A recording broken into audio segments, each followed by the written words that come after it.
All right, so put this to the test if you're playing along at home on Pear Deck. Label what you think these pieces of cake represent. What do you think that first one represents? What type of federal? We talked about three: dual, cooperative, and competitive.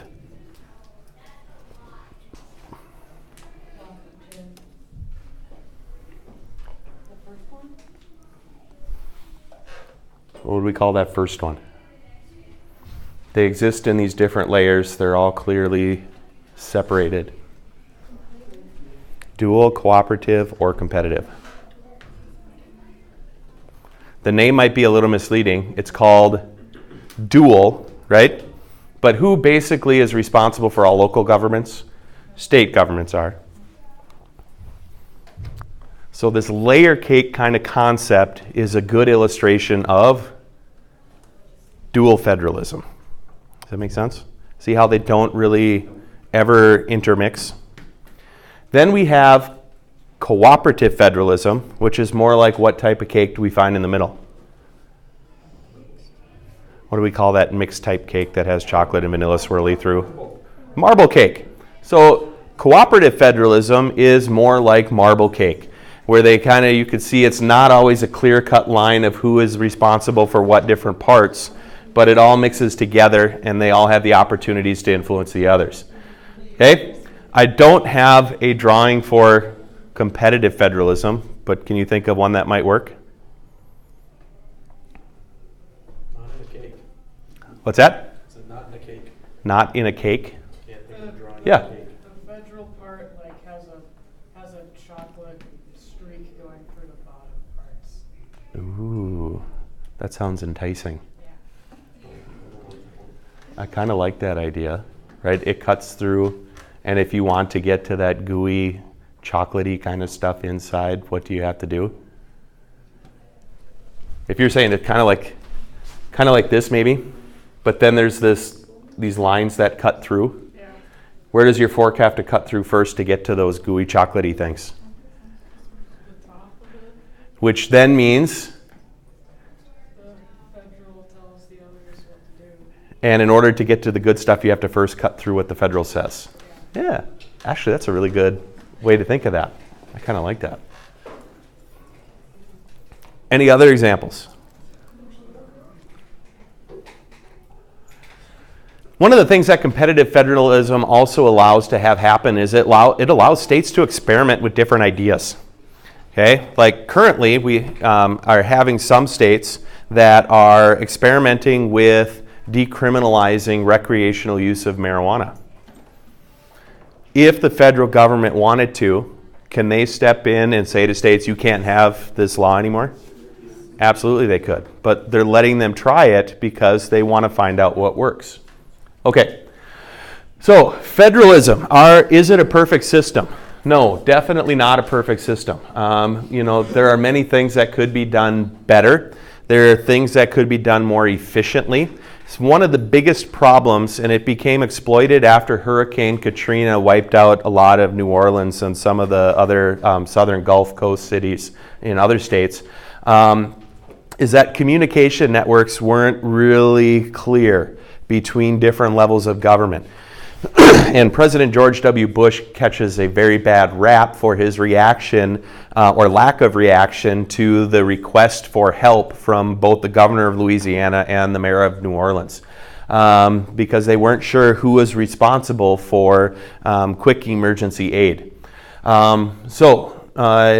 That becomes kind of part of the problem that they try to work out. But however, competition also, like we talked about, leads to experimentation of states trying out new ideas. We also see that state and local governments can help provide some of the assistance needed in a much better manner than what the national level can do because it's more further removed. And sometimes they can have overlapping services, and we can see that you can get funding for different projects from different sources, which then spreads out some of the pain that the different levels of government would feel by themselves. It also creates an opportunity for interest groups to try to influence the process because they have many different points of entry not just at the national or not just at the state, but in literally the thousands of different local governments as well. Okay, but it also then can create a larger bureaucracy where you have many different, or a lot more red tape to have to go through in order to get some of the things that you might most need. Okay, I know I'm going kind of fast because we're getting near the end. What about our political parties? We have two major political parties, Democrats and Republicans, and this is generally speaking. Okay, not all Democrats will believe this entirely, and not all Republicans will believe what it says about them entirely. But generally speaking, Democrats prefer to have more national level of government influence over what is happening in the states, mostly because they feel it creates more of an equal system, an equal playing field, and doesn't, necessarily benefit all one state at the expense of the others. Republicans, on the other hand, want to see a smaller national government. They would like to see powers returned to the states and see budgets for programs of the national government shrink. Okay? That's generally speaking how the two parties view federalism. And that hasn't always been the same. Those have evolved and changed over time as well. Okay, and then I think it's the key terms. So, any last questions here before we are done? Remember I told you sometimes I get on tangents and then it takes longer than I think it'll take anyway. Yeah? With the whole Katrina thing, like what do they do now in like a state of emergency? Like say that Perfect. Great. What have you seen in the news that President Trump has done with recent floodings and because of Hurricane Florence? Was that its name? That hit the Carolinas.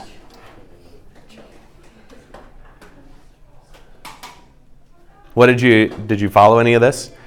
Opened up the federal government to whatever the states need. Just ask, we'll bring it. No questions asked. Just, all you got to put it in a request. You also saw President Trump went right to the front lines, and I saw pictures of him handing out bags of food to people whose homes had been washed away, or maybe they had, their places of employment were washed away, and they had no chance to work to get money to buy food that they need. So he was right there handing out bags of food.